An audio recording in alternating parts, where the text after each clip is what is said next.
Je vais le dire. Je vais le dire. Voilà, on va commencer notre cours du lundi à la mémoire de monsieur et de madame Cahin, et juste quelques petites remarques avant de commencer. C'était pas prévu, mais vous le recevrez en email aussi. Lundi prochain, il n'y aura pas cours. J'ai un empêchement de dernière minute que je n'ai su que hier, donc je ne pouvais pas prévenir. Donc lundi prochain, il n'y a pas cours, mais par contre, le lundi de Hanouka, oui, il y aura cours le matin. On fera bien sûr un cours sur Hanouka. Donc lundi prochain, pas cours, lundi de Hanouka, il y a cours. Je tenais aussi à vous dire que demain soir, je donne un cours chez la famille Attali. Ceux qui sont intéressés peuvent se renseigner chez monsieur Attali. Vous voyez la belle casquette là-bas? Sous la casquette, vous voyez un beau visage, c'est monsieur Attali. Très bien. Donc, vous pouvez lui demander, ceux qui sont intéressés, l'adresse, etc. Demain soir, un cours. Je tenais aussi à préciser, vous le savez peut-être déjà, que le premier lundi de Hanouka, donc le deuxième soir de Hanouka, nous faisons en bas une soirée guitare d'Ivrei Torah, avec un ami à moi qui est en même temps guitariste et chanteur, et donc une chanson, un Dvar Torah, pendant à peu près, comment?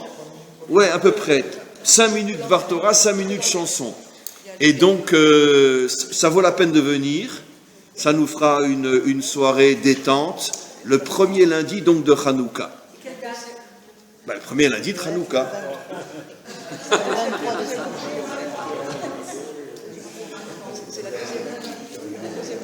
Je crois que Hanouka tombe un dimanche soir, donc c'est le lendemain. Voilà. Le deuxième soir de Hanouka. Donc je pense qu'on a tout annoncé et on va pouvoir commencer notre cours. Alors j'avoue que j'ai hésité, vous allez tout de suite comprendre, quand j'ai choisi le thème d'aujourd'hui, parce que c'est un thème dont j'ai déjà parlé, mais c'était plus fort que moi. J'avais vraiment besoin d'en reparler. Comme vous le savez, la définition d'un bon enseignant, c'est qu'il enseigne d'abord pour lui-même. Et comme il vit ce qu'il enseigne, alors c'est bien pour les autres aussi. C'est la différence entre un enseignant de Torah et un professeur. Le professeur, il est là pour ses élèves. Mais lui, ça le barbe, ce qu'il est en train de dire, généralement. Mais un enseignant de Torah, il enseigne pour lui. Et en même temps, les autres en profitent. Donc, j'avais besoin pour moi de réenseigner ce que j'ai déjà enseigné. Et c'est la fin du prophète Obadiah que nous allons lire ce Shabbat. Après la paracha, nous allons lire le prophète Obadiah.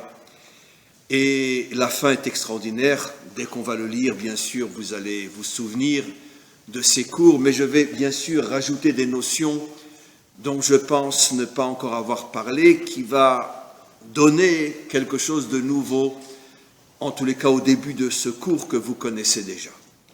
D'abord, qui était le prophète Obadiah? Le prophète Obadiah, d'après notre tradition, était un converti du peuple de Édom, c'est-à-dire donc du peuple fondé par Ésav lui-même.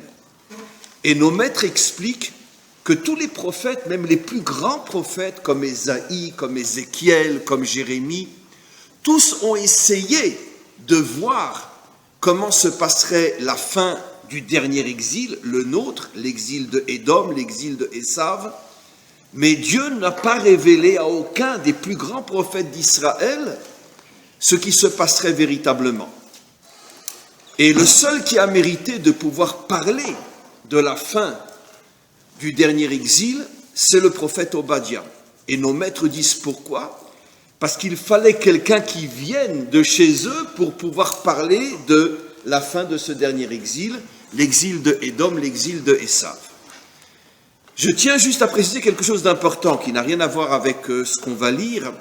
Le Malbim, qui est, on pourrait l'appeler le Rashi de la Bible, pas de la Torah, mais de la Bible elle-même, c'est-à-dire qui commence à partir de Josué jusqu'à la fin de la Bible, ce qu'on appelle nous le Nar, Nevim, Ktuvim. Le Malbim a expliqué, je crois, dans le prophète Ézéchiel, quelque chose d'extraordinaire, dont on va revoir quelques éléments aujourd'hui. C'est que, quel est le rapport? Pourquoi on appelle le dernier exil l'exil de Édom? Alors qu'on sait très bien que Édom était un peuple qui vivait où? Le sud de la Jordanie. le sud-est de la Jordanie. C'est ça Édom, toute la région de Élat aujourd'hui, mais du côté jordanien. Donc, quel rapport entre le dernier exil, qui est l'exil de Rome, et Édom? Pourquoi nos maîtres ont appelé le dernier exil Esav ou Édom?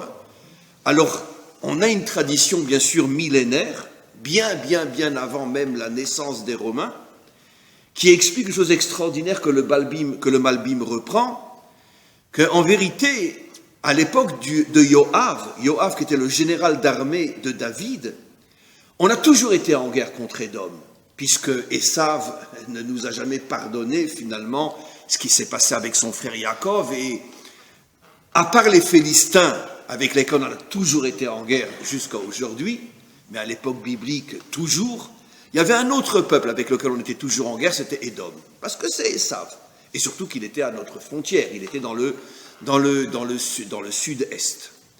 Et à l'époque des juges, très souvent c'est lui qui gagnait, des fois c'était nous, bref, on pourrait appeler ça la guerre des 100 ans entre la France et l'Allemagne. D'accord? Une fois c'est nous qui prenons l'Alsace, une fois c'est eux, etc.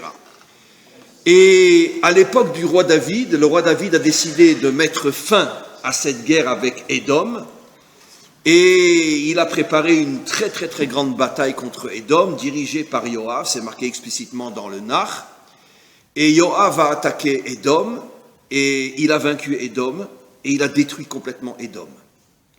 Et une grande partie des survivants de Édom ont pris des bateaux, ont traversé la Méditerranée et se sont retrouvés de l'autre côté. Et d'après notre tradition, c'est eux les prémices de l'Empire romain. Les prémices de l'Empire romain, ils se sont installés un peu partout, en France, en Allemagne, enfin ce qui va devenir la France, l'Allemagne, etc. Et surtout en Italie.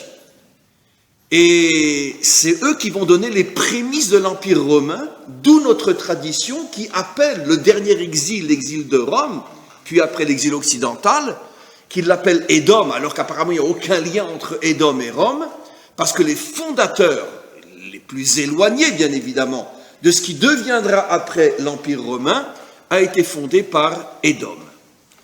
Et il y a d'autres notions qui sont expliquées, etc. Par exemple, le roi Hérode, l'un des pires ennemis d'Israël, puisqu'il a fait massacrer pratiquement tous les maîtres d'Israël à son époque. C'était un homme corrompu qui était à la solde de Rome. C'est lui qui a fait massacrer entre autres toute la famille des Hashmonaïm.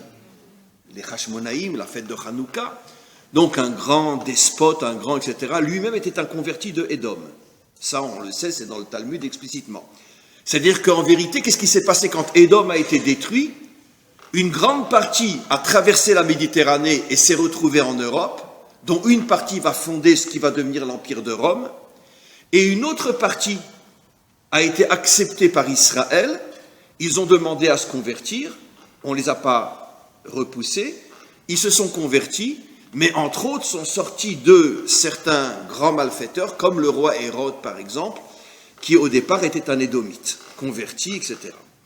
Donc voilà un petit peu l'histoire de Édom, et c'est pour ça, encore une fois, qu'on appelle notre dernier exil l'exil de Édom. Donc je reviens maintenant à ce texte. Nos maîtres disent que pourquoi seulement le prophète Obadiah, qui fait partie des plus grands prophètes d'Israël, a eu le mérite de voir la fin de notre exil, parce que lui-même, étant un converti de Édom, Hachem lui a permis à lui de voir ce qu'il adviendrait finalement de la civilisation édomique. Alors évidemment, ce que nous allons lire, tout est codé, tout est caché, et on n'a pas le temps de pouvoir rentrer vraiment dans le décodage des choses, tout simplement parce que, comme toutes les prophéties d'Israël, 99,9% est caché derrière ce qu'on lit. Et ce qu'on lit, c'est uniquement la vitrine. Mais le vrai sens des prophéties, qui le comprend, c'est peut-être donné à 2 ou 3 maîtres par génération de vraiment pouvoir rentrer dans le décodage de ces prophéties-là. Donc, on est à la fin de cette prophétie où le prophète Édom parle de la fin de Édom, de la fin de Esav, la fin du dernier exil. Et voilà ce que disent les derniers versets, et après on va lire avec les commentaires. Vegalut achel azeh, on est dans le verset 20. On le lira ce Shabbat dans toutes les synagogues. Vegalut achel hazeh libnei Israël. Alors, mot à mot, c'est très difficile à traduire. L'exil des Bnei Israël, le dernier exil des enfants d'Israël a commencé. Asher Knaanim. Ils ont été exilés chez les Cananéens. C'est tout à fait incompréhensible, puisque les Cananéens avaient disparu des siècles avant le dernier exil, puisqu'au contraire, c'est eux qui étaient sur notre terre.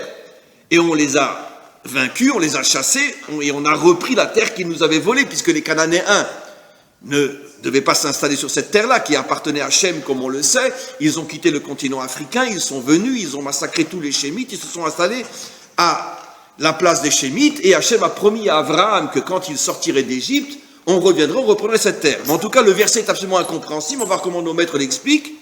L'exil des enfants d'Israël, on parle du dernier exil, a commencé en Canaan, Asher Knaanim. De quel Cananéen on parle? On continue. Ad Tsarfat. Les Juifs ont commencé à être exilés quand Rome a détruit le deuxième temple. Ils ont été exilés dans Canaan, encore une fois c'est incompréhensible, et jusqu'en Tsarfat. D'accord? Tsarfat, je peux comprendre, la baguette, les petits pains au chocolat, etc. D'accord? Tous les matins, il achetait des petits pains au chocolat. Très bien. Donc, je peux comprendre qu'on a été exilé en France. Mais Knaan. Et le verset continue. Vegalut Yerushalayim, où ont été exilés ceux qui étaient à Jérusalem, parce que ceux qui étaient partout dans le territoire exilés se sont retrouvés soit en Canaan, soit en Tsarfat. Pour l'instant, on ne traduit pas, on va lire nos maîtres. Mais ceux qui étaient à Jérusalem, où ont été exilés, Asher Besfarad, ils ont été exilés en Sfarad. On va voir. C'est un prophète qui a écrit il y a plus de 3500 ans. Peut-être que Sfarad fait allusion à autre chose. Sfarad. Yarshu, tous ces exilés reviendront et s'installeront et Aré à Negev, en Israël, dans toute la partie sud d'Israël. Et à ce moment-là, dernier verset, Ve'alu Moshiim be'ar Tzion, les libérés de Canaan, les libérés de Tsarfat et les libérés de Sfarad, monteront sur le mont Sinaï, l'Ishpot et Ar Esav, et il y aura le grand jugement de la fin des temps entre tous les rescapés de l'exil de Édom et tout ce qu'on a traversé. On montera sur le mont Sion, on peut comprendre Kepshuto, qu'il y aura peut-être un rendez-vous sur le mont Sion de tous les représentants de l'Occident avec les représentants d'Israël, et il y aura un grand débat. Qu'est-ce que vous nous avez fait? Attention, c'est un mishpat, là aussi. C'est-à-dire, c'est pas tout rose et tout... C'est pas... Il n'y a que les méchants, que les gentils. N'enregistrez pas ce que je vais dire maintenant. Parce qu'ils ont aussi eu des fois des raisons de nous rentrer dedans. On a quand même donné des Madoff, on a donné des... Comment il s'appelle l'autre tordu, là? Weinstein, là? Weinstein, etc. Je veux dire...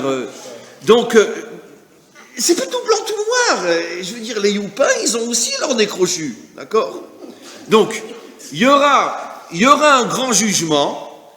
Pourquoi? Pour ci, pour ça, etc. On va voir. Et de ce grand jugement, Ve'aïta l'Hachem Amelucha, la royauté sera redonnée à Hachem. Voilà. Il y aura un grand jugement entre nous et Édom, entre nous et Esav. Ve'aïta l'Hachem Amelucha. Donc les deux derniers versets, qui sont bien sûr complètement codés, on va juste décoder un petit peu, nous disent que quand Rome a détruit Israël, il a envoyé, parce que c'est le royaume de Yehuda qu'il a détruit, les 10 tribus avaient déjà été exilées 50 ans auparavant, et eux sont partis en Afghanistan, Pakistan, en Inde, etc. Mais en Europe, ont été exilés la tribu de Yehuda, tous ceux qui étaient autour de Jérusalem ont été exilés en Canaan, qu'on va traduire, et en Tsarfat, et ceux qui étaient à Jérusalem ont été exilés en Sfarad. Maintenant, regardons Rashi. Rashi a écrit son commentaire il y a plus de 1000 ans. On est d'accord? Il dit Omrim apotrim, ceux qui connaissent le secret des versets, potéar, ceux qui arrivent à ouvrir, à décoder, en français, les décodeurs, nous ont enseigné, Tsarfat, que Tsarfat, le Tsarfat biblique, Hua Malchut Shekorim France, c'est la royauté qu'on appelle la France. Sfarad, Yonatan Ben Uziel lui-même, Yonatan Ben Uziel qui a vécu il y a plus de 2500 ans. Yonatan Ben Uziel, c'est celui qui traduit la Torah ici sur le côté, qui était l'un des plus grands élèves de Hillel. Donc il a vécu il y a 2500 ans. Traduit, lui, Sfarad, Spagna. L'Espagne. Wow.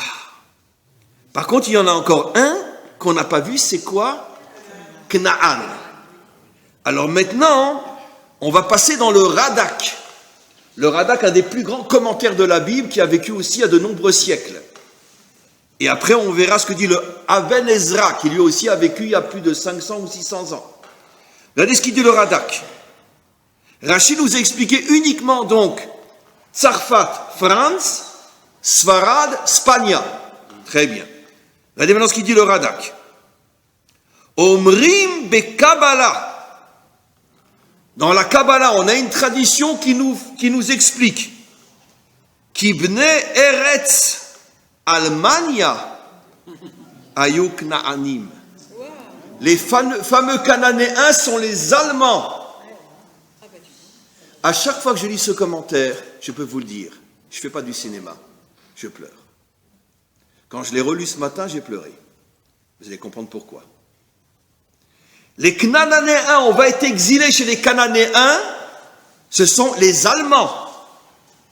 Ayuk Na'anim, les fondateurs de l'Allemagne sont des Cananéens. Pourquoi? Parce que de nombreux Cananéens ont pris la fuite lorsque Yahushua a conquis la terre. Et quand tu prends la fuite entre autres en rentrant dans un bateau. Et quand tu traverses la mer, tu vas te retrouver où?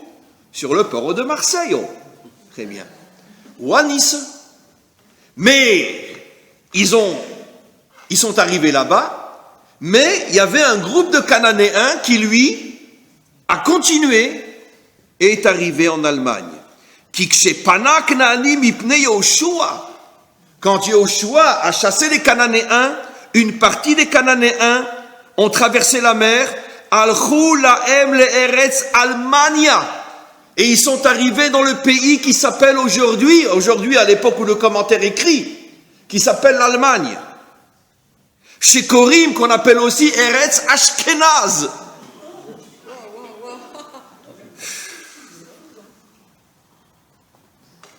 Et enfin, le Eben Haezra, Radak. Maintenant, le Eben Haezra, le grand commentaire, je crois qu'il venait de l'Irak, lui. Espagne, pardon, excusez-moi. Non, je confonds avec le Rida, excusez-moi. Il venait d'Espagne, lui. Regardez ce qu'il dit. C'est la même chose. Asher Kna'anim, c'est qui les Cananéens chez qui on a été exilés? Shamanu mi Pigdolim. On a une tradition de génération de gens qui vient des plus grands maîtres d'Israël.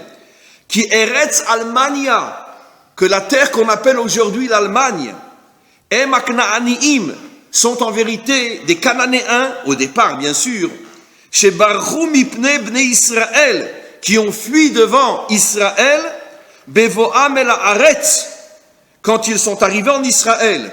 Gam, de même, Tsarfat, Ifrans, Tsarfat c'est la France, et Sfarad, Espagna. Pourquoi j'ai pleuré quand, particulièrement le commentaire Knaan, Allemagne? Mais parce que vous vous rendez compte que nos maîtres, des siècles, des millénaires avant la Shoah, nous avaient inconsciemment déjà prévenu qu'il y aurait un jour une Shoah. Mais parce que c'est... Finalement, pourquoi la Shoah est venue d'Allemagne? Mais parce que les Cananéens avaient en eux, dans leur ADN, une tradition qu'ils transmettaient. de père en fils et de mère en fils. D'accord? Et à Roknaan, mais aussi par rapport aux ceux qui sont installés en Allemagne, ils avaient une vengeance qu'ils voulaient absolument réaliser. Eux avaient été chassés de ce que eux appelaient leur terre, bien que ce n'était pas leur terre, mais peu importe, ceux qui ont été chassés sont nés là-bas, puisque les Cananéens nous ont volé cette terre 400 ans avant que Israël ne revienne. Donc ceux qui étaient nés depuis 50 ans, 100 ans, 200 ans, eux se croyaient véritablement les possesseurs de cette terre-là. Bien qu'au départ, il y avait eu un génocide des Cananéens qui avait exterminé tous les Chémites et qui avaient pris la terre. Mais ça, les générations l'avaient oublié. À cette époque-là, il n'y a pas d'archives, il n'y a pas d'internet, il n'y a pas de bibliothèque. Eux-mêmes ne savaient peut-être pas comment ils étaient arrivés sur cette terre-là. Donc eux, ils voyaient les Juifs arriver, une grande partie sont tués, d'autres s'enfuient. Ils arrivent en Allemagne. Eh bien, qu'est-ce qu'ils disaient tous les ans? Les Shana Abba, Be'eretz Knaan. Ben oui, l'an prochain, à Knaan. Parce qu'ils rêvaient de revenir un jour sur leur terre, et ils avaient une haine féroce des Juifs. Comprenez? Et comme par hasard, à quelle époque il y a eu la Shoah? Quand les Juifs commençaient à revenir, après 2000 ans d'exil, sur leur terre. C'est à ce moment-là que le réveil cananéen, dont les Allemands étaient inconscients, mais c'est absolument incroyable. Il faut que ce soit nous les Juifs qui expliquons aux Allemands pourquoi ils nous ont massacrés. Parce que dans l'ADN allemand, il y avait le problème cananéen, et tant qu'on était complètement exilés, bon, on était massacrés un petit peu de temps en temps par les Polonais, par les Ukrainiens, par les ci, par les ça. Bon, ben c'était stam, comme on va jouer au foot, quoi. On tue un Juif. Mais quand les Juifs ont commencé à revenir sur leur terre, ceux qui se sont vraiment réveillés, c'est-à-dire l'ADN s'est réveillé, et eux-mêmes n'en étaient pas conscients, c'est les Cananéens qui ont fondé l'Allemagne. Absolument incroyable. C'est de la folie. Maintenant, vous comprenez, on comprend. Dans le même verset qui dit que les Juifs ont été exilés en Canaan chez les Allemands, et aussi à Tsarfat, et en France, puisque Tsarfat c'est France. Maintenant, vous comprenez d'où vient l'expression mon cousin Germain? Eh oui! Il faut que ça soit un raf qui explique aux Français d'où vient l'expression mon cousin Germain. Mais parce qu'une partie des Cananéens est partie en Allemagne et une autre partie est partie en France. Et donc ils s'appelaient les cousins germains. Non mais c'est sérieux. Quel rapport entre mon cousin et mon cousin germain? Parce qu'au départ, le royaume allemand et le royaume de France ont été fondés par des Cananéens, une partie en Allemagne et une partie en France. Mais dites-moi, quel est le seul gouvernement en Europe qui officiellement a travaillé avec une partie, a travaillé avec les Allemands pendant la Shoah? Le gouvernement de Pétain. Je ne dis pas que les Polonais, les Ukrainiens n'ont pas tué, eux aussi n'ont pas collaboré, mais qu'un gouvernement officiel travaille main dans la main avec l'Allemagne, on comprend bien pourquoi ils s'appellent entre eux mon cousin Germain. Parce que dans leur ADN, au départ, une partie du peuple français, dans ses origines les plus lointaines, vient des Cananéens, ainsi que les Allemands. Mais évidemment, évidemment, évidemment. On va en arriver tout de suite. Voilà. Par contre, ceux qui étaient à Jérusalem ont été exilés en Espagne. Rachi dit, je ne l'ai pas lu Rachi, mais Rachi explique qu'en vérité, tous les princes restés vivants, toute la famille royale restée vivante qui était à Jérusalem, ainsi que d'autres citoyens qui étaient à Jérusalem, ont été exilés en Espagne, Sfarad. De là, on a la preuve formelle que le Mashiach sera d'origine Sfarad. On est sauvé, ce ne sera pas un Ashkenaz pour Hachem. Grâce à Dieu. Vous imaginez, Mashiach Ashkenaz, c'est insupportable. Sfarad, ça va être plus cool. Donc, Rachi dit que les nobles de la tribu de Yehuda ont été exilés au départ en Espagne. Alors c'est absolument incroyable. Maintenant, vous comprenez pourquoi les Juifs exilés vont s'appeler ou Sfaradim ou Ashkenaz. Parce que les deux pays qui finalement nous ont reçus, c'est l'Allemagne, Ashkenaz, Sfarad, l'Espagne. Et donc on va s'appeler, c'est pas par hasard qu'on s'appelle soit Ashkenaz. Pourquoi on s'appelle Ashkenaz? Mais il y avait beaucoup plus de Juifs en Russie et en Pologne qu'en Allemagne. Les Juifs ont vécu apparemment en Pologne, en Russie, en Ukraine, en Lituanie beaucoup plus longtemps qu'en Allemagne. Alors pourquoi on s'appelle Ashkenaz? Parce que nos maîtres ont voulu nous faire passer le message que l'origine du Galout, les deux premiers endroits où les Juifs sont arrivés, c'est en Allemagne, en France et en Espagne. Et c'est pour ça qu'on s'est appelé Ashkenaz, en référence à l'Allemagne, ou Sfarad.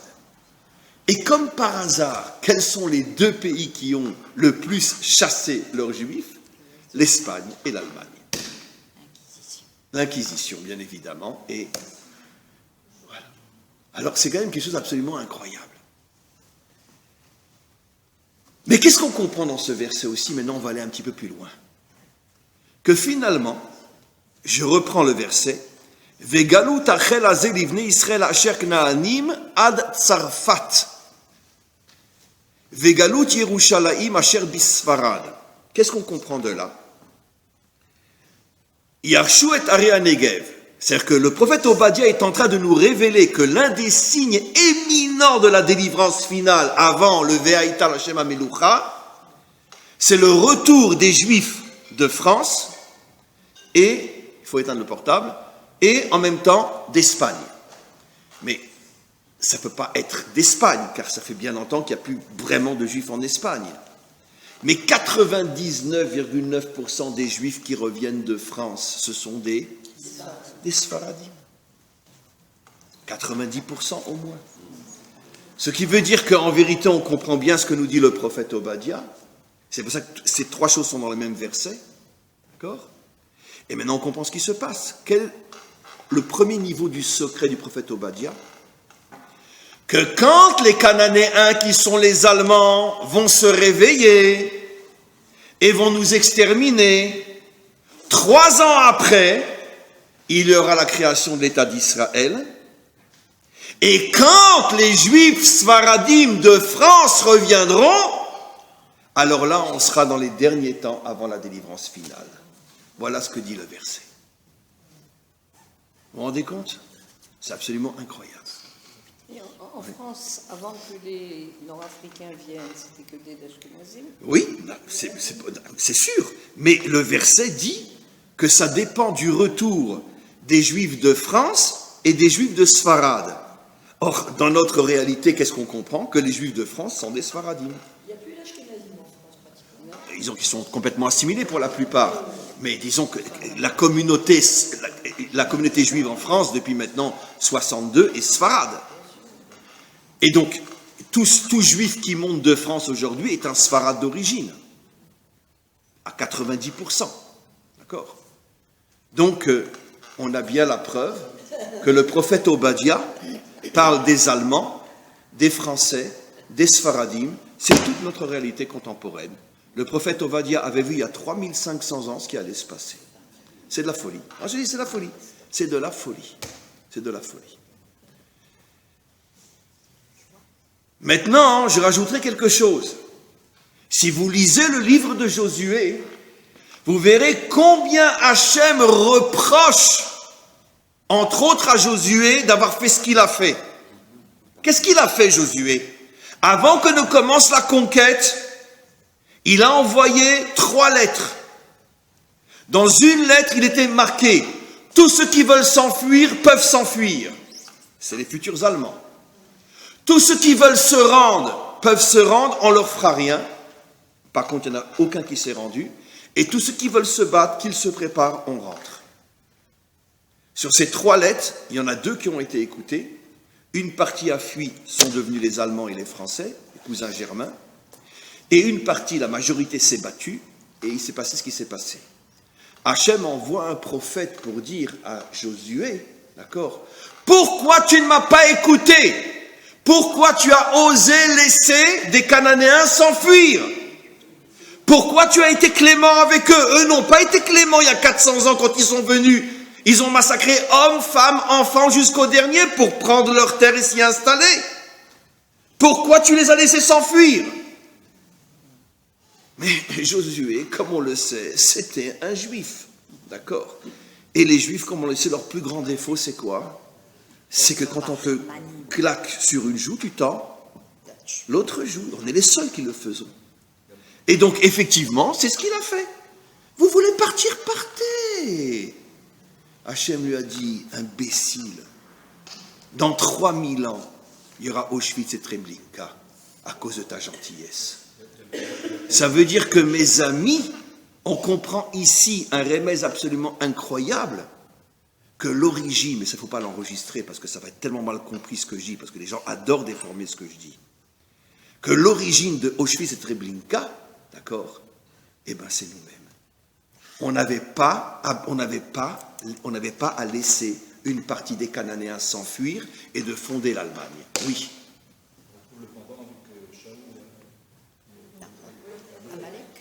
Oui, mais Shaoul aussi qui a épargné Amalek et de là est sorti Aman. Je dis à haute voix ce qu'il dit, extraordinaire. Ça va se reproduire dans l'histoire, merci. Shaoul qui épargne Amalek, d'Amalek va sortir Aman et une fois de plus, une Shoah qui a failli se réaliser.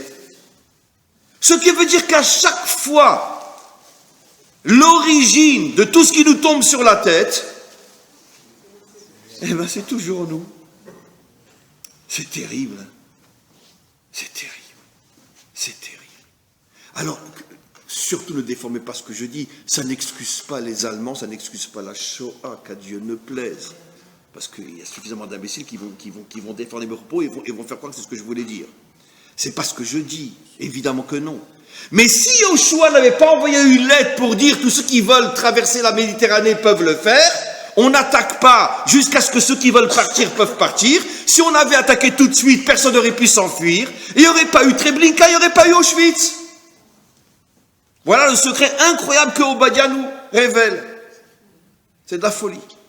Et il n'y aurait pas eu la création d'Israël. Et où elle se serait faite d'une autre manière.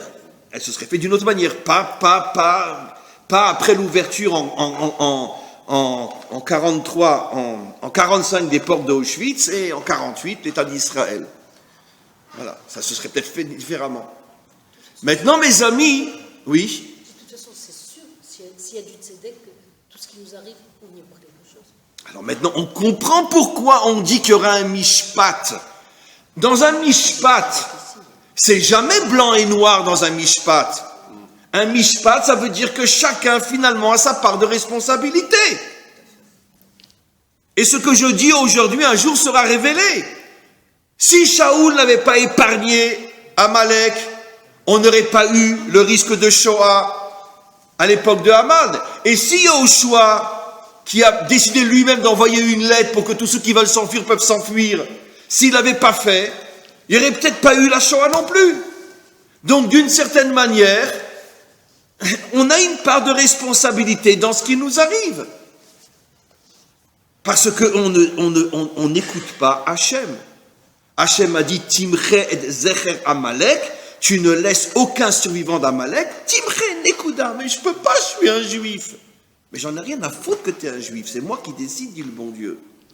D'accord? Alors je sais que c'est très difficile, mais... Et si Yoshua n'avait pas envoyé une lettre, on aurait peut-être pu éviter les camps de concentration. Oui. Je voulais dire que ce n'est pas la parole des prophètes qu'il faut écouter, mais c'est Hachem lui-même. Oui, à travers les prophètes. C'est-à-dire que après que Yoshua a envoyé cette lettre, est venu un prophète, il lui a dit, mais pourquoi tu les as laissés s'enfuir? Et Yoshua, il a dit, mais pourquoi pas? Et ils ont le droit de s'enfuir. Mais Yoshua ne pouvait pas imaginer ce qui allait se passer des millénaires après.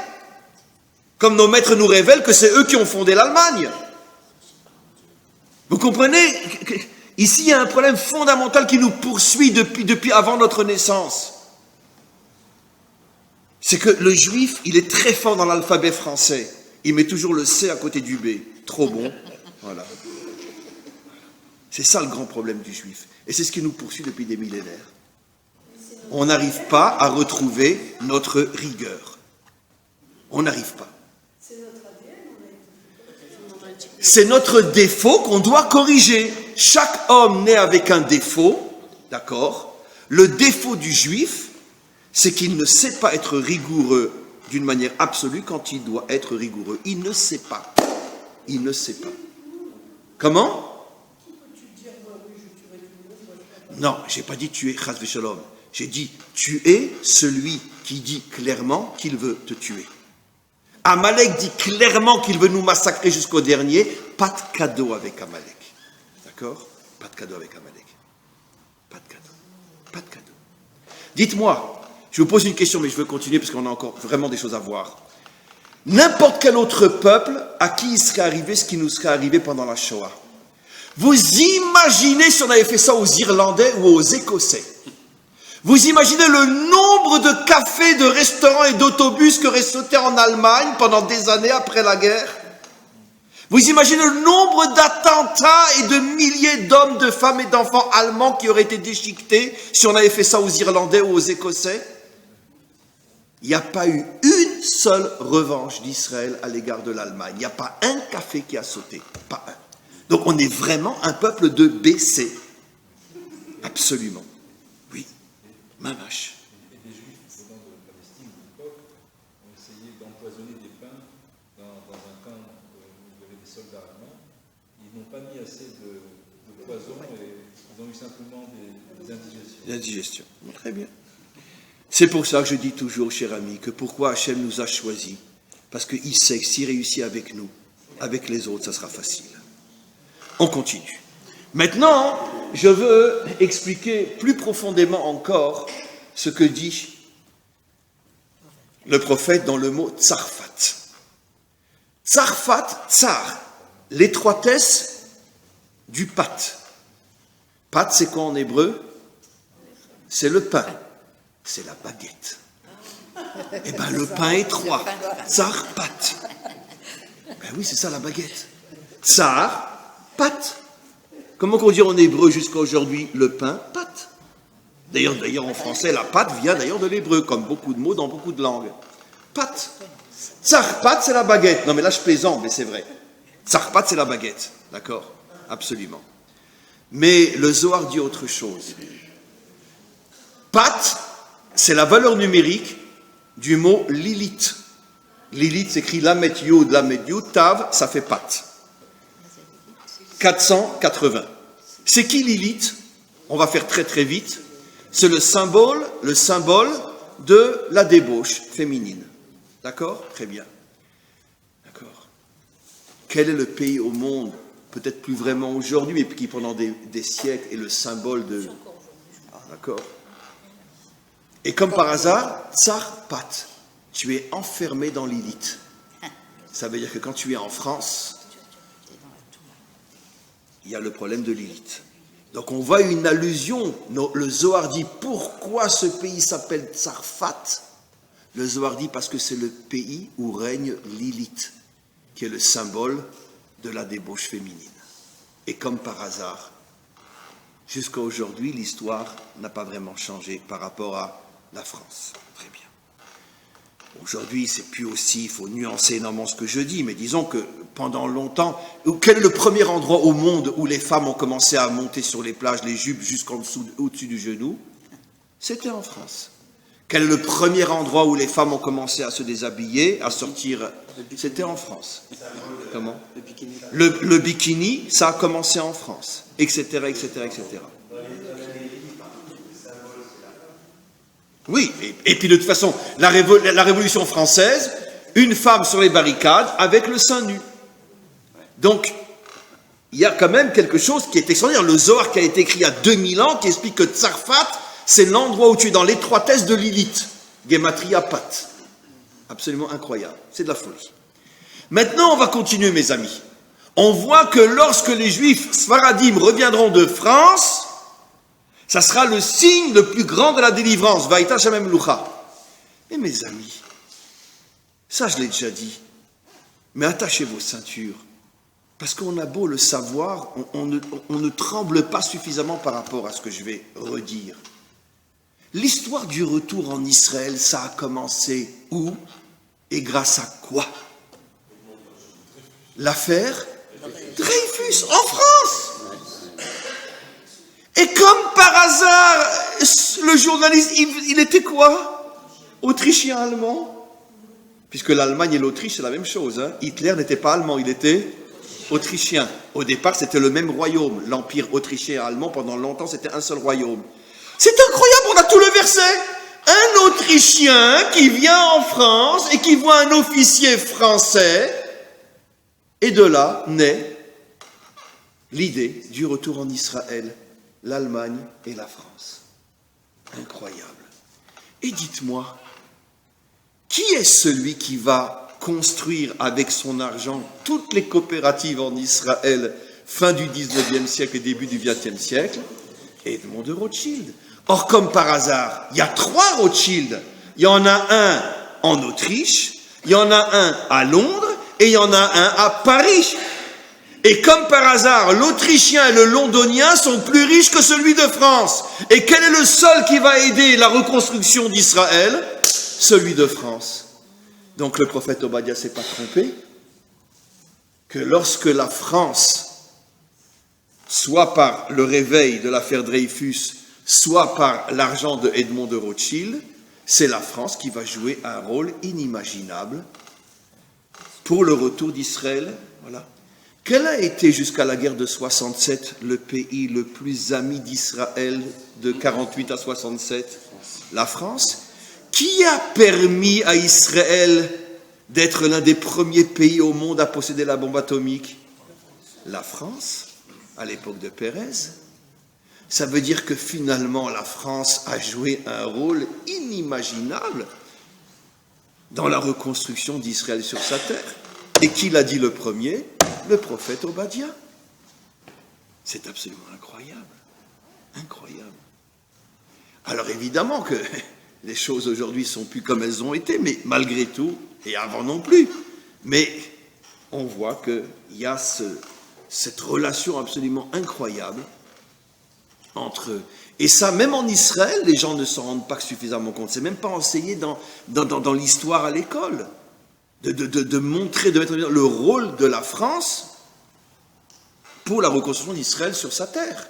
Soit l'affaire Dreyfus, soit Edmond de Rothschild, soit l'amitié franco-israélienne jusqu'à la guerre des 6 jours. La bombe atomique, c'est la France qui nous a donné toute la recette et tout à l'époque de Pérez. C'est eux qui nous ont aidés à construire la bombe atomique. C'est absolument incroyable. Incroyable, incroyable, incroyable. Et... ouais. C'est ordinaire. Ce que vous ne savez pas, c'est qu'un de nos élèves, qui n'est pas là aujourd'hui, vous vous rappelez l'affaire des vedettes de Cherbourg? Mais il y a un monsieur qui s'assit ici, d'accord? Et bien ce monsieur-là, c'est lui qui était l'officier de Cherbourg. Oui, le monsieur un peu fort, c'est lui qui était l'officier de Cherbourg. Et c'est lui que le Mossad a contacté. Et c'est lui qui a fermé les yeux pendant qu'on prenait les vedettes. Et des années après sa récompense, c'est qu'il va se convertir.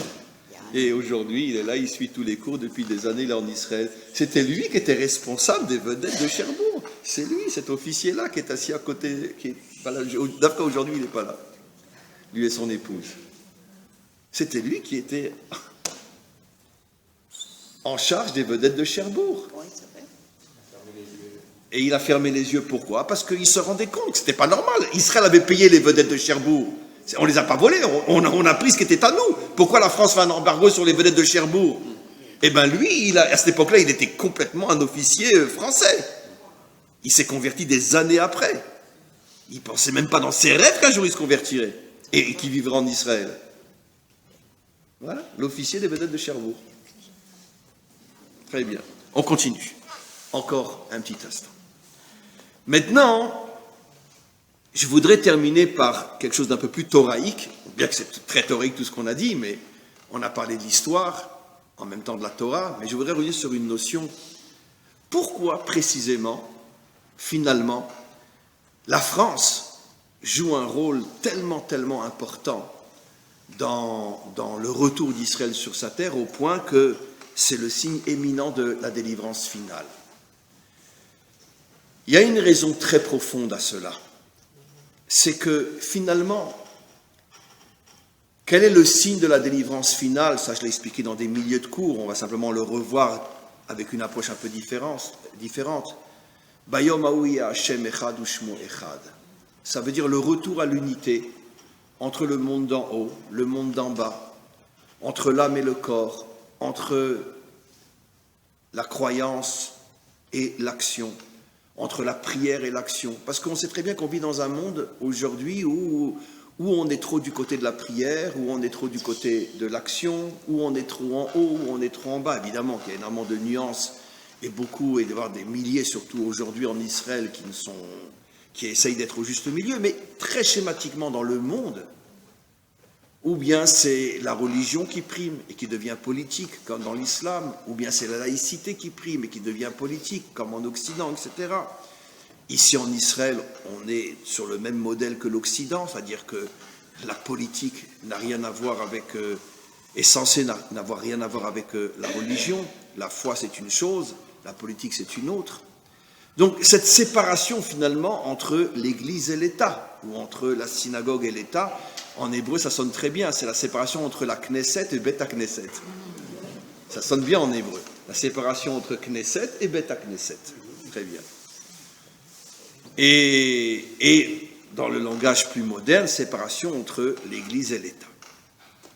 Bien qu'en Amérique, je veux dire, au moins sur le dollar, il n'y a pas de séparation, puisque Dieu est avec nous sur le dollar. Mais bon, seulement sur le dollar. Et quoi qu'il en soit, quel est le pays, et encore une fois, c'est d'une providence, qui est l'initiateur de la séparation entre l'Église et l'État? Ben, c'est la France. Qui est le fondateur de la civilisation moderne et occidentale? La Révolution française, mes amis. C'est les Français qui ont créé le monde moderne. La Révolution française. Car dans tous les pays du monde, c'était l'alliance mafionnérique entre le clergé et la noblesse. Et le peuple, c'était un peuple de paysans ou d'esclaves, etc. Toutes les révolutions qui sont venues après, comme en Angleterre, plus ou moins, parce que malgré tout la reine est restée, la révolution bolchevique sont la conséquence directe de la Révolution française. La Révolution française avec ses grands principes de liberté, fraternité, égalité, et Dieu à l'exil, Dieu à l'Église. Un point, c'est tout. Tu peux continuer à croire en Dieu, mais pas au Parlement. L'État est dirigé par les laïcs. Même Israël a repris ce modèle-là. Et même Israël a repris ce modèle-là, avec des nuances sans doute. Mais quoi qu'il en soit, on correspond plus au mode occidental qu'au mode davidien, ou au mode biblique, évidemment. Voilà. Donc, finalement, c'est la France qui a séparé l'âme du corps, le monde d'en haut du monde d'en bas, la prière de l'action, la malchoute, la royauté, c'est-à-dire la direction du pays, de la foi, de la croyance. Comment? Et, incroyable, vous avez deviné ce que j'allais dire, et c'est ça le symbole de la guillotine. Le symbole de la guillotine, c'est quoi? Ben, tu sépares le haut du bas, à l'endroit du cou. Or, comment est appelé le Beth Amikdash? Le cou du monde. Pourquoi il s'appelle le cou du monde, le Beth Amikdash? Parce qu'il relie le monde d'en haut au monde d'en bas. Et il y avait un symbole dans cette mise à mort de la guillotine. Ce symbole est qu'on sépare le monde d'en haut du monde d'en bas, bien évidemment. Et comme par hasard, plus de 2200 ans avant la Révolution, plus de 2000 ans avant la Révolution française, puisqu'elle a eu lieu à peu près 300 ans, plus de 2000 ans, un peu plus ou moins avant la Révolution française, qu'est-ce que nous disent nos maîtres dans le Midrash? Que la tête de Esav est enterrée dans le caveau des pères, dans les bras de Yitzhak. Ça veut dire qu'on a récupéré sa tête. Quel est le message? Comment nos maîtres peuvent nous envoyer des codes pareils? Il y a plus de 2000 ans. La tête de Esav. Ça veut dire que nos maîtres font allusion au jour où viendra la Révolution française et qu'on coupera les têtes. On voudra séparer le monde de l'action du monde de la prière. On dira à Dieu, reste en haut et fiche-nous la paix, nous on est en bas. On coupera la tête. Mais le peuple juif récupère la tête de Esav, comme pour dire, vous inquiétez pas, un jour on remettra la tête sur le corps. Un jour on remettra la tête sur le corps. Un jour viendra où Dieu sera un et son nom sera un. Donc, on comprend qu'effectivement, si j'ose dire, nous, Juifs venant de France, qui, d'une certaine manière, avons vécu, plus que n'importe quel autre peuple, ce problème de la séparation entre la foi et l'action, on comprend que finalement, on a une responsabilité énorme pour la reconstruction du monde et de réunir à nouveau Knesset et Beth Knesset. Bon, c'est vrai que ce qui est très intéressant, c'est que c'est aussi quelque chose de tout à fait providentiel. La grande majorité des Juifs français en Israël sont de droite ou de gauche ? De droite. Donc sont beaucoup plus attachés à l'identité juive reconstruite qu'à la gauche qui, elle, c'est la laïcité comme la religion absolue. Alors que dans le monde de droite, il y a beaucoup plus de place, on pourrait dire, pour l'identité biblique. L'identité, bon, moi j'aime pas le mot religieux, mais l'identité religieuse malgré tout. Donc c'est vrai qu'on voit que finalement, dans le monde francophone en Israël, il y a ce besoin finalement de retrouver une identité juive authentique, plus encore que celle qu'on avait en France, où bon, chacun était comme il était. Et d'Afghan venant en Israël, on le voit dans la grande majorité, les juifs francophones, je parle, se renforcent beaucoup plus dans la Torah que quand ils étaient en France. Comme s'il y avait quelque chose dans le subconscient qui nous faisait comprendre que notre retour en Israël est beaucoup plus qu'un simple retour, comme les Américains reviennent, ou comme les Belges reviennent, ou les Russes reviennent, etc. Que nous, on a aussi un rôle très particulier par rapport à la reconstruction de l'identité juive authentique, qui après sera la lumière du monde et qui se répandra partout, où finalement on réunira à nouveau l'âme et le corps, l'action et la foi. Je terminerai juste avec une remarque qui est très très très importante. Finalement, qu'est-ce qui va sortir de ce mishpat ? Ve'aïtal Hashem amelucha. Le prophète Obadiah nous dit, et Hachem aura à nouveau la malchoute. Ça veut dire quoi, Hachem aura à nouveau la malchoute ? Ça veut dire que les hommes, eux, il n'y aura plus de dirigeants dans les peuples. Évidemment qu'il y aura des dirigeants dans les peuples. Mais chaque dirigeant dans chaque peuple, les 70 peuples reconstruits, chacun saura qu'il n'est que l'associé d'Hachem, qui on lui redonne la meloucha. Les hommes ont toujours eu la meloucha. Il y a toujours eu dans toutes les générations, dans toutes les civilisations, il y a eu des dirigeants. Mais par contre, qui est celui qui a perdu la royauté complètement ? C'est Hachem. Puisque, ou bien à l'époque des civilisations croyantes, c'était pas Hachem non plus, puisque c'était l'idolâtrie, les dieux.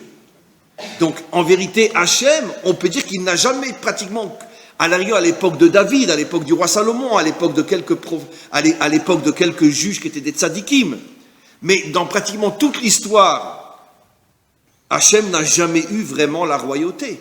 Parce que soit c'était dans les époques croyantes, mais c'était pas Dieu, c'était les idoles, soit après on passe dans le monde moderne, où c'est la laïcité, et c'est pas Dieu non plus. Donc ramener la meloucha à Dieu, ramener la royauté à Dieu, ça veut dire qu'il va à nouveau être reconnu comme étant celui qui, avec les hommes, pas tout seul, dirige le monde. Puisqu'il y aura aussi Melech HaMashiach. Et dans chaque peuple, il y aura aussi un Melech, il y aura aussi un dirigeant.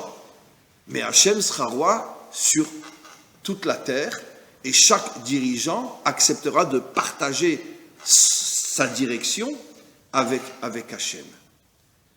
Maintenant, concrètement, ça veut dire quoi ? Ça veut dire quoi que Hachem va être roi ? Ça veut dire quoi ? Ve'aïtal Hachem hamelucha. Ça veut dire quoi ? concrètement. Alors très bien, on va reconnaître que c'est lui qui dirige le monde, mais ça c'est très théorique. Concrètement, ça veut dire quoi? Ça veut dire quoi? Pour les nations, par exemple, Veital Hashem Amlucha, les nations ne vont pas être soumises, même au moment de la délivrance, aux 613 commandements comme Israël. Comment? Il y a un midrash qui dit que le Mashiach va rajouter énormément de commandements aux nations. En plus de ce qu'on appelle les 7 lois de Noach, bon, qui n'ont plus aucun fondement aujourd'hui, parce qu'elles sont complètement dépassées, mais le Mashiach va enseigner et va révéler aux nations, par l'intermédiaire de la prophétie, Hachem lui révélera des lois qu'il transmettra aussi aux nations. Malgré tout, ce ne sera pas 613 commandements. Ça veut dire quoi concrètement, la Meloucha? Je vais expliquer. Quand on dit que Veital Hashem Amlucha, il faut que vous compreniez, mes amis, justement, ce n'est pas le côté religieux, la Meloucha. C'est le côté plus national. Ça veut dire que le monde va être géré par Hachem, ça veut dire que dans le domaine social, dans le domaine économique, dans le domaine politique, Ve'aita Lashem Amelucha. C'est pas qu'on va devenir plus religieux. Évidemment qu'on va devenir plus religieux, plus croyant, etc. C'est évident. Mais c'est pas ça la Melucha d'Hachem. La Melucha d'Hachem, c'est que le tikkun du monde va être le tikkun de ce que nous appelons aujourd'hui le monde profane. C'est ça le vrai tikkun. Le tikkun, c'est pas qu'on va manger plus kasher ou on va mettre 10 paires de tefilines au lieu de 1 ou de 2. Peut-être que oui, peut-être que non, mais c'est pas ça le sujet. C'est que le monde humain, qui est fondé sur le social, le politique, etc., ce monde-là va être dirigé par Hachem. Ça veut dire qu'on va créer des sociétés plus justes, une économie plus équitable, une politique qui ne sera plus corrompue. Il n'y aura plus de shaker, en fait. Ouais, il n'y aura plus de mensonges. C'est ça véritablement Veital Hashem Amelucha. Et c'est ça finalement le véritable combat. Je rajouterai pour terminer quelque chose de très important. Je l'avais déjà dit dans un cours. Et malheureusement, la grande majorité d'entre nous ne le comprennent pas. Qu'est-ce que les nations attendent de nous? Ils attendent qu'on mange kasher. Mais franchement, qu'est-ce qu'ils en ont à outre de notre cacheroute? Ils attendent qu'on fasse Shabbat. Mais qu'est-ce qu'ils en ont à faire de ça? Mais qu'est-ce qu'ils attendent de nous? Ils attendent de nous une société juste, équitable. Ils attendent de nous des dirigeants qui ne sont pas corrompus. Ils attendent de nous une morale dans la vie, entre parenthèses, qu'on appelle aujourd'hui profane. C'est ça ce qu'ils attendent de nous, les nations. C'est pas gagné. Comment? Et c'est loin d'être gagné. Ça veut dire que finalement, on investit dans le mauvais endroit. Comme je dis toujours, j'ai déjà expliqué des milliers de fois cette rencontre entre deux rabbins qui ramènent des gens à la Torah. On a encore 1 minute ou 2. Il y en a un qui dit « Oh, tu sais ce que j'ai fait moi la semaine dernière? Un pilote de chasse, je suis arrivé à le faire sortir de son avion et je l'ai amené dans une yeshiva. Tu te rends compte comme je suis fort ?» Et l'autre, il lui répond « Tu sais ce que moi j'ai fait la semaine dernière? Tu te rends compte? Un pilote de chasse, je suis arrivé à lui faire rentrer un livre de Teilim dans son avion. » Vous comprenez? Ça veut dire que là aussi, notre approche, elle est encore une approche galoutique. Évidemment, en galoute, on n'avait que la Torah, que la religion, on n'avait pas de société, on n'avait pas de politique, on n'avait pas d'armée, on n'avait rien. Donc pendant 2000 ans, c'est malheureusement devenu, comme dans notre ADN, que qu'est-ce que c'est un bon juif, quelqu'un qui mange kasher? Non, un bon juif, c'est celui qui est propre dans son travail, celui qui est un homme, qui aime et qui respecte sa femme, qui est fidèle, un homme qui est un bon citoyen, qui fait l'armée, qui fait tout pour qu'il puisse être un modèle, un exemple dans sa vie, entre parenthèses, qu'on appelle profane. C'est ça ce que le maître du monde attend de nous. Alors évidemment que si on ne mange pas kasher, que si on ne fait pas Shabbat, si on ne respecte pas la Torah, on n'y arrivera pas. C'est évident.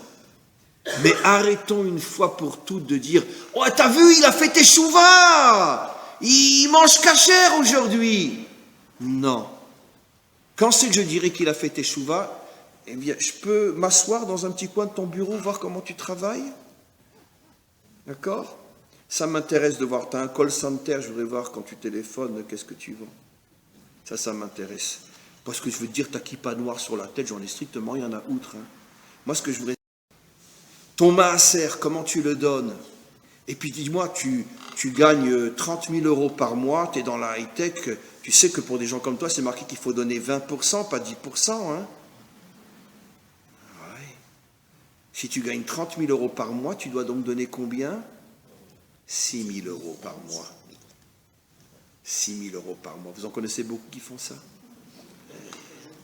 C'est ça, faire teshuva. C'est ça la vraie teshuva. Et malheureusement, on continue à nous mentir avec tous ces discours religieux qui nous font croire que si on mange les méadrines, ça y est, on a fait teshuva. Non. C'est évidemment très important. Moi, je mange les méadrines. Vous ne me ferez pas manger par les méadrines. Mais je ne considère pas que je suis un bon juif parce que je mange les méadrines. Je suis un bon juif si dans mon comportement, dans la vie de tous les jours, je me comporte comme un homme moral, comme un homme propre. C'est ça ce que les nations attendent de nous. Et c'est ça ce qui ramènera le monde entier à la royauté d'Hachem, quand on sera capable d'être une société qui pourra véritablement servir d'exemple pour les autres. Et je terminerai bien évidemment avec mon humour ashkénaze, l'espoir fait vivre. Parce que je suis ashkénaze moi aussi quand même. Très bien, donc j'ai le droit de terminer par... Malheureusement, je suis ashkénaze. Adkan. Alors je répète.